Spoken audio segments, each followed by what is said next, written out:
ಎಲ್ರಿಗೂ ನಮಸ್ಕಾರ. ನಾನು ಸಿ ಅಭಿಜಿತ್ ಆಚಾರ್ಯ. ನೀವೆಲ್ಲ ಸೌಖ್ಯ ಅಂತ ಎಣಿಸ್ತಾ ಇವತ್ತಿನ ವಿಡಿಯೋವನ್ನು ಸ್ಟಾರ್ಟ್ ಮಾಡುವ. ಎಂತ ಸರ್, ಇಷ್ಟು ಸಮಯಗಳ ನಂತರ ಸಿಗೋದು, ಕೆಲವೊಂದು ಕಾರಣಾಂತರಗಳಿಂದ ವಿಡಿಯೋ ಮಾಡಲಿಕ್ಕಾಗಿಲ್ಲ. 6 ಮಂತ್ ಆಯಿತು, ಕರೆಕ್ಟ್, ಒಪ್ತೇನೆ. ರಿಯಲಿ ಸಾರಿ ಫಾರ್ ದ್ಯಾಟ್ ಅಂತ ಹೇಳ್ತಾ ಇವತ್ತಿಂದ ನಾವು ಒಂದು ಹೊಸ ಸೀರೀಸನ್ನು ಸ್ಟಾರ್ಟ್ ಮಾಡ್ತೇವೆ. ನಮ್ಮ tax talks with C Abhijit Acharya YouTube ಚಾನಲಲ್ಲಿ ಒಂದು ಹೊಸತ್ತು ಸ್ಟಾರ್ಟ್ ಮಾಡ್ತಿದ್ದೇವೆ. ಅಂತ ಹೇಳಿದರೆ ಟ್ಯಾಕ್ಸ್ ಮಂಥನ್ ಅಂತ. ಏನಪ್ಪ ಇದು ಟ್ಯಾಕ್ಸ್ ಮಂಥನ್?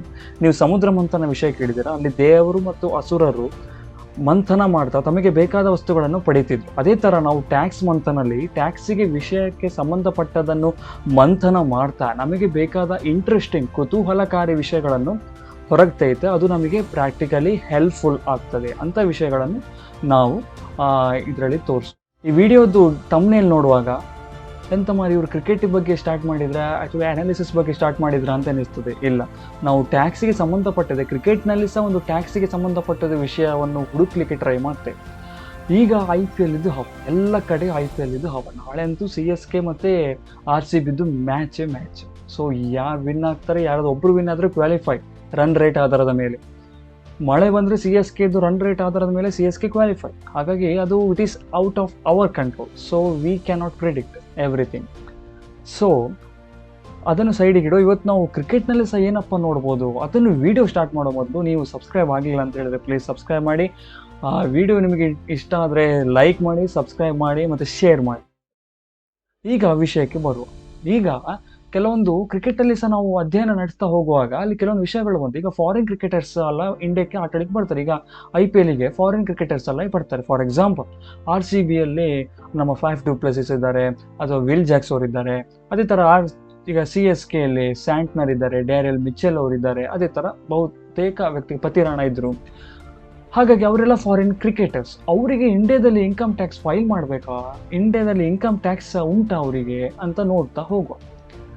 ಈ ಒಂದು ಪ್ರೊವಿಷನ್ ಸ್ಟಾರ್ಟ್ ಮಾಡೋ ಮೊದಲು ಆ ವ್ಯಕ್ತಿ ರೆಸಿಡೆಂಟಾ ನಾನ್ ರೆಸಿಡೆಂಟಾ ಅಂತ ಅರಿಯುವುದು ಬಹಳ ಮುಖ್ಯ. ಯಾಕೆ? ಒಬ್ಬ ವ್ಯಕ್ತಿ ರೆಸಿಡೆಂಟ್ ಇಂಡಿಯಾದಲ್ಲಿ ಆದರೆ ಅವನಿಗೆ ಗ್ಲೋಬಲ್ ಇನ್ಕಮ್, ಒಂದು ವರ್ಲ್ಡ್ ವೈಡ್ ಇನ್ಕಮ್ ಇಂಡಿಯಾದಲ್ಲಿ ಟ್ಯಾಕ್ಸೇಬಲ್. ಅದರ ಅರ್ಥ ಅವನು ಎಲ್ಲ ಇನ್ಕಮಲ್ಲೂ ಇಂಡಿಯಾದಲ್ಲಿ ಡಿಸ್ಕ್ಲೋಸ್ ಮಾಡಬೇಕು ಅವನ ಇನ್ಕಮ್ ಟ್ಯಾಕ್ಸ್ ರಿಟರ್ನಲ್ಲಿ.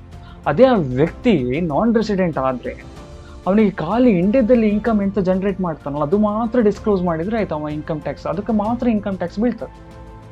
ಸೊ ಮೇನ್ ಪ್ರಶ್ನೆ ಏನಂತ ಹೇಳಿದ್ರೆ, ಆ ವ್ಯಕ್ತಿ ರೆಸಿಡೆಂಟಾ ನಾನ್ ರೆಸಿಡೆಂಟ್ ಅಂತ ಹೇಗೆ ನೋಡೋದು? ಅದಕ್ಕೆ ನಮ್ಮ ಪ್ರೊವಿಷನ್ ಉಂಟು. ಎಂತ? ಒಬ್ಬ ವ್ಯಕ್ತಿ ಆ್ಯಕ್ಚುಲಿ 2 ಕಂಡೀಷನ್ಸ್ ನೋಡಬೇಕು. 2 ಕಂಡೀಷನ್ ಯಾವುದಾದ್ರೂ ಒಂದು ಸ್ಯಾಟಿಸ್ಫೈ ಆದರೆ ಅವನು ರೆಸಿಡೆಂಟಾ, 2 ಸ್ಯಾಟಿಸ್ಫೈ ಆಗಲಿಲ್ಲ ಅಂತ ಹೇಳಿದರೆ ಅವನು ನಾನ್ ರೆಸಿಡೆಂಟ್. ಫಸ್ಟ್ ಕಂಡೀಷನ್ ಎಂತ? ಒಂದು ವರ್ಷದಲ್ಲಿ ಫಿನಾನ್ಷಿಯಲ್ ಇಯರ್, ಅಂದರೆ ಲೇಟೆಸ್ಟ್ ಫಿನಾನ್ಷಿಯಲ್ ಇಯರ್ ಯಾವುದು ಮುಗ್ದದ್ದು 23-24 ಫಿನಾನ್ಷಿಯಲ್ ಇಯರ್ ಮುಗೀತು. ಆ ವರ್ಷದಲ್ಲಿ ಅವನು 182 ಡೇಸ್ ಅಥವಾ ಅದಕ್ಕಿಂತ ಜಾಸ್ತಿ ಇಂಡಿಯಾದಲ್ಲಿ ಸ್ಟೇ ಮಾಡಿದರೆ ಅವನನ್ನು ನಾವು ರೆಸಿಡೆಂಟ್ ಅಂತ ಕರಿತೇವೆ. ಆ ಕಂಡೀಷನ್ ಸ್ಯಾಟಿಸ್ಫೈ ಆಗಲಿಲ್ಲ. ಸೆಕೆಂಡ್ ಕಂಡೀಷನ್ ಎಂತ?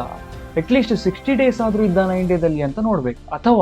ಮತ್ತು ಲಾಸ್ಟ್ ಪ್ರಿಸೀಡಿಂಗ್ 4 ಪ್ರೀವಿಯಸ್ ಇಯರ್ ಅಂತ ಅದರ ಅರ್ಥ. ಅಂದರೆ ಅದರ ಮೀನಿಂಗ್ ಎಂತ? 23-20 ಹೊರತುಪಡಿಸಿ 22-23, 21-22, 20-21, 19-20 ಆ 4 ವರ್ಷದಲ್ಲಿ ಎಲ್ಲ ಸೇರಿ 365 ದಿನಕ್ಕಿಂತ ಜಾಸ್ತಿ ದಿನ ನೋಡ್ಬೇಕು. ಪ್ರತಿಯೊಂದು ವರ್ಷದಲ್ಲಿ 365 ದಿನ ಅಲ್ಲ, ಎಲ್ಲ ವರ್ಷವನ್ನು ಸೇರಿಸಿ 365 ಜಾಸ್ತಿ ದಿನ ಅಂತ ನೋಡ್ಬೇಕು.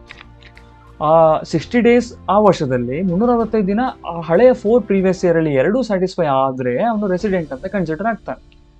ಈಗ 182 ದಿನ ಸ್ಯಾಟಿಸ್ಫೈ ಆಗಲಿಲ್ಲ, ಅಥವಾ 60 ಮತ್ತು 365 ಸಹ ಸ್ಯಾಟಿಸ್ಫೈ ಆಗಲಿಲ್ಲ ಅಂತ ಹೇಳಿದ್ರೆ ಅವ ನಾನ್ ರೆಸಿಡೆಂಟ್. 2ರಲ್ಲಿ 1 ಆದರೆ ಅವ ರೆಸಿಡೆಂಟ್. ನಾನ್ ರೆಸಿಡೆಂಟ್ ಆದರೆ ಏನು? ಆಲ್ರೆಡಿ ಹೇಳಿದಾಗೆ ಇಂಡಿಯಾದಲ್ಲಿ ಇನ್ಕಮ್ ಎಂತ ಇರ್ತದೆ ಅದನ್ನು ಮಾತ್ರ ಡಿಸ್ಕ್ಲೋಸ್ ಮಾಡಿದರೆ ಸಾಕು, ಅದಕ್ಕೆ ಮಾತ್ರ ಅವನಿಗೆ ಇಂಡಿಯಾದಲ್ಲಿ ಇನ್ಕಮ್ ಟ್ಯಾಕ್ಸೇಬಲ್. ಓಕೆ, ಸರಿ. ಈಗ ಫಾರಿನ್ ಕ್ರಿಕೆಟರ್ಸ್ ಇಂಡಿಯಾದಕ್ಕೆ ಬರ್ತಾರೆ. ಅವರು ಯೂಶ್ವಲಿ ನಾನ್ ರೆಸಿಡೆಂಟ್. ಯಾಕಂತ ಹೇಳಿದ್ರೆ ಅವರು 2.5 ತಿಂಗಳು ಮಾತ್ರ ಆಟಾಡಲಿಕ್ಕೆ ಬರುವುದು. ಯಾಕಂದರೆ March 15 ಸ್ಟಾರ್ಟ್ ಆಗ್ತದೆ IPL ಅಪ್ರಾಕ್ಸಿಮೇಟ್ಲಿ, ಕರೆಕ್ಟಾ? May ಎಂಡ್ ತನಕ ಇರ್ತದೆ. ರಫ್ಲಿ 75 ಡೇಸ್ ಇರ್ತಾರೆ ಅಂತ ಎಣಿಸುವ. ಸೊ ಫಸ್ಟ್ ಬೇಸಿಕ್ ಕಂಡೀಷನ್ ಸತ್ರು ಸ್ಯಾಟಿಸ್ಫೈ ಆಗುದಿಲ್ಲ. ಯಾಕಂದ್ರೆ 182 ದಿನ ಅಂತೂ ಇಲ್ವೇ, 60 ದಿನ ಆದರೂ ಇದ್ದಾರೆ. ಆದರೆ ಕಂಡೀಷನಲ್ಲಿ ಮತ್ತೊಂದು ಎಂತ ಉಂಟು? 365 ದಿನ ಇರಬೇಕು ಉಳಿದ 4 ಇಯರ್ಸ್. ಸೊ ಅವರು ಪ್ರತಿ ವರ್ಷ 75 ದಿನ ಬಂದರೂ ಅವರು 300 ದಿನ ಮಾತ್ರ ಇರೋದು ಇಂಡಿಯಾದಲ್ಲಿ. 4 ವರ್ಷದಲ್ಲಿ 300 ದಿನ ಮಾತ್ರ ಇರೋದು. So it is less than 365 days. So they are not satisfying either of the condition. ಯಾವುದೇ ಒಂದು ಕಂಡೀಷನ್ಸ್ ಸ್ಯಾಟಿಸ್ಫೈ ಆಗಲ್ಲ. ಸೊ ಅವ್ರು ನಾನ್ ರೆಸಿಡೆಂಟ್ ಯೂಶ್ವಲಿ. ಯೂಶ್ವಲಿ ಎಲ್ಲ ನಾರ್ಮಲಿ ನಾನ್ ರೆಸಿಡೆಂಟೇ. ಈಗ ನಾನ್ ರೆಸಿಡೆಂಟ್ ಆದರೆ ಅವರಿಗೆ ಇಂಡಿಯಾದಲ್ಲಿ ಇನ್ಕಮ್ ಜನರೇಟ್ ಆಗ್ತುಂಟಲ್ಲ, ಅವರು IPL ಇಂಡಿಯಾಕ್ಕೆ ಆಟಾಡಿಗೆ ಬರ್ತಿದ್ದಾರೆ, ಇಂಡಿಯಾದಲ್ಲಿ ಇನ್ಕಮ್ ಜನರೇಟ್ ಆಗ್ತುಂಟು. ಸೊ ಅವರು ಇಂಡಿಯಾದಲ್ಲಿ ಇನ್ಕಮ್ ಡಿಸ್ಕ್ಲೋಸ್ ಮಾಡಬೇಕು. Correct, super. ಈಗ ಟ್ಯಾಕ್ಸ್ ಎಷ್ಟು ಕಟ್ಟಬೇಕು? 115 BBA ಏನು ಹೇಳ್ತದೆ ಅಂತ ಹೇಳಿದ್ರೆ, ಒಬ್ಬ ನಾನ್ ರೆಸಿಡೆಂಟ್ ನಾನ್ ಸಿಟಿಸನ್ ಆಗಿರಬೇಕು. ನಾನ್ ರೆಸಿಡೆಂಟ್, ಕರೆಕ್ಟ್, ಫಾರಿನ್ ಕ್ರಿಕೆಟರ್ಸ್ ನಾನ್ ರೆಸಿಡೆಂಟ್, ಅವರು ನಾನ್ ಸಿಟಿಸನ್ಸ್ ಆಗಿರಬೇಕು. ಆಗ ಸಂದರ್ಭದಲ್ಲಿ ಈಗ ಡೇರೆಲ್ ಮಿಚೆಲ್ ಅಥವಾ ಫಾಫ್ ಡು ಪ್ಲೆಸಿಸ್ ಅವರಿಗೆ ಟ್ಯಾಕ್ಸ್ ರೇಟ್ ಎಷ್ಟು ಅಂತ ಹೇಳಿದ್ರೆ 20% ಪ್ಲಸ್ 4% ಆಫ್ ಸೆಸ್ ಅಂತ ಹೇಳಿದ್ರೆ 20.8% of the it is at rate of tax that is to be leviable on the income generated in India ಅಂತ. IPL ಆಡ್ಲಿಕ್ಕೆ ಬರ್ತಾರೆ ಅಥವಾ ಏನಾದರೂ ಅಡ್ವರ್ಟೈಸ್ಮೆಂಟ್ಸ್ ಕೊಡ್ಲಿಕ್ಕೆ ಬರ್ತಾರೆ, ಉಲಾಲೇಲು ಅಂತ, ಅದಕ್ಕೆ ಸಹ ಏನಾದರೂ ಹಣ ಕೊಡ್ತಾರೆ, ಅದಕ್ಕೆ ಇಂಡಿಯಾದಲ್ಲಿ ಇನ್ಕಮ್ ಅದಕ್ಕೆ 20.8% ಟ್ಯಾಕ್ಸ್ ಕಟ್ಟಬೇಕು 115 BBA ಪ್ರಕಾರ, ಸೆಕ್ಷನ್ ಪ್ರಕಾರ. ಓಕೆ, ಈಗ ಅದೆಲ್ಲ ಓಕೆ ಸರ್, ನಮ್ಗೀಗ ಇನ್ಕಮ್ ಟ್ಯಾಕ್ಸ್ ಫೈಲ್ ಮಾಡಬೇಕಾ ಅನ್ನೋದು ಇಂಪಾರ್ಟೆಂಟ್. ಅದು ನೀವು ಹೇಳಲೇ ಇಲ್ಲ ಸರ್.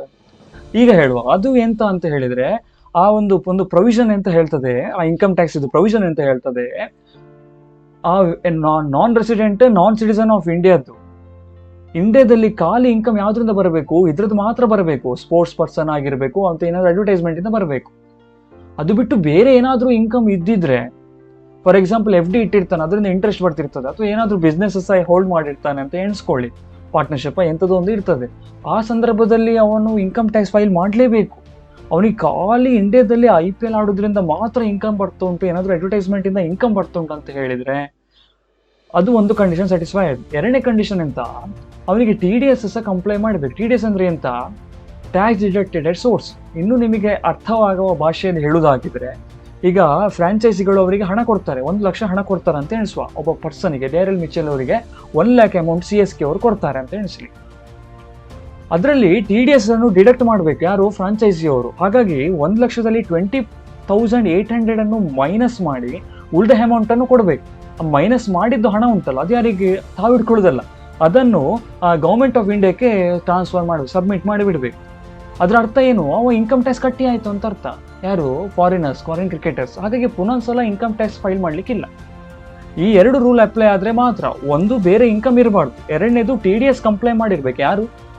ಫ್ರಾಂಚೈಸ್ ಅಥವಾ BCCI ಇನ್ಕಮ್ ಟ್ಯಾಕ್ಸ್ಗೆ ಸಬ್ಮಿಟ್ ಮಾಡಿರಬೇಕು. ಆ 2 ಸಂದರ್ಭದಲ್ಲಿ ಸ್ಯಾಟಿಸ್ಫೈ ಆದರೆ ಅವನು ಇಂಡಿಯಾದಲ್ಲಿ ಇನ್ಕಮ್ ಟ್ಯಾಕ್ಸ್ ರಿಟರ್ನ್ ಅನ್ನು ಫೈಲ್ ಮಾಡಬೇಕಂತಿಲ್ಲ. ಅವನು ಇನ್ಕಮ್ ಚಾರ್ಜೇಬಲ್ ಇಂಡಿಯಾದಲ್ಲಿ, ಬಟ್ ಇನ್ಕಮ್ ಟ್ಯಾಕ್ಸ್ ಫೈಲ್ ಮಾಡಬೇಕಂತಿಲ್ಲ. ಸಮ್ಮರಿಯಾಗಿ ಹೇಳುವುದಾಗಿದ್ರೆ, foreign cricketers are non residents and non citizen ಆಗಿದ್ರೆ 20.8% is the tax rate on income generated in India. ಅವ್ರು ಈ TDS ಅಂತ ಪ್ರೊವಿಷನ್ ಅಂತಲ್ಲ, ಅದು ಯಾವುದ್ರಲ್ಲಿ ಹೇಳಿದೆ ಅಂತ ಹೇಳಿದ್ರೆ ಸೆಕ್ಷನ್ 194E ಅಲ್ಲಿ ಕ್ಲಿಯರ್ ಆಗಿ ಹೇಳಿದ್ದಾರೆ. ಎಷ್ಟು ಪರ್ಸೆಂಟೇಜ್? 20.8% ಅಂತ ಕ್ಲಿಯರ್ ಆಗಿ ಹೇಳಿದ್ದಾರೆ. ಸೊ ಆ ಸಮ್ಮರಿ ಲುಕ್ಕಲ್ಲಿ ಮಾತಾಡೋದಾದ್ರೆ, TDS 194E ಸೆಕ್ಷನ್ 115 BBA ಪ್ರಕಾರ 20.8% is the tax rate. TDS deduct ಮಾಡಿದ್ದಾರೆ ಯಾರು? ಫ್ರಾಂಚೈಸಿ ಅವರು. ಅದರ ಒಟ್ಟಿಗೆ ಒಂದು ಬೇರೆ ಇನ್ಕಮ್ಸ್ ಇಲ್ಲ. ಆ 2 ಕಂಡೀಷನ್ ಸ್ಯಾಟಿಸ್ಫೈ ಆದರೆ ಡೇರೆಲ್ ಮಿಚೆಲ್ ಅಥವಾ ಫಾಫ್ ಡು ಪ್ಲೆಸಿಸ್ ಅವರು ಇಂಡಿಯಾದಲ್ಲಿ ಇನ್ಕಮ್ ಟ್ಯಾಕ್ಸ್ ರಿಟರ್ನ್ ಫೈಲ್ ಮಾಡಬೇಕಂತಿಲ್ಲ. They are given freedom to not to file their income tax return. Okay, only these 2 cases ಅನ್ನು ಸ್ಯಾಟಿಸ್ಫೈ ಆದರೆ ಮಾತ್ರ ಅವರು ಇಂಡಿಯಾದಲ್ಲಿ ಇನ್ಕಮ್ ಟ್ಯಾಕ್ಸ್ ಅನ್ನು ಫೈಲ್ ಮಾಡಬೇಕಂತ ಇಲ್ಲ. ಸೊ ಈ ವಿಡಿಯೋ ನಿಮಗೆ ಇಷ್ಟ ಆಗಿದ್ರೆ ಪ್ಲೀಸ್ ಲೈಕ್ ಮಾಡಿ, ಸಬ್ಸ್ಕ್ರೈಬ್ ಮಾಡಿ. ನಿಮಗೆ ಎಂಥದ್ದು ಡೌಟ್ ಇದ್ರೆ please put your doubts drop your doubts in the comment section. I will reach out for each of comments. ನಿಮಗೆ ಇಂಥದ್ದೇ ಒಂದು ಎಪಿಸೋಡ್ಸ್ಗಳು ಬರ್ತಾ ಇರಲಿ ಟ್ಯಾಕ್ಸ್ ಮಂತ್ ಅಂಡ್ ಸೀಸನಲ್ಲಿ ಅಂತ ಹೇಳಿದರೆ ಸಬ್ಸ್ಕ್ರೈಬ್ ಮಾಡಿ, ಬೆಲ್ ಐಕನ್ ಅನ್ನು ಪ್ರೆಸ್ ಮಾಡಿ, ಆಗ ನಿಮಗೆ ನೋಟಿಫಿಕೇಶನ್ ತಪ್ಪಿ ಹೋಗುವುದಿಲ್ಲ ಅಂತ ಹೇಳ್ತಾ, ನಾಳೆಯ ಒಂದು ಮ್ಯಾಚಿಗೋಸ್ಕರ CSK ಅಥವಾ RCBಗೆ ಆಲ್ ದ ಬೆಸ್ಟ್. ಎಂಥದ್ದು ಒಳ್ಳೇದಾಗಲಿ, ಯಾರಿಗಾದರೂ ಒಳ್ಳೇದಾಗಲಿ ಅಂತ ಹೇಳ್ತಾ all the best. Thank you for watching till the end. Thank you. This is signing off. CA Abhijit Acharya, Tax Log with CA Abhijit Acharya. Have a nice day. Bye bye.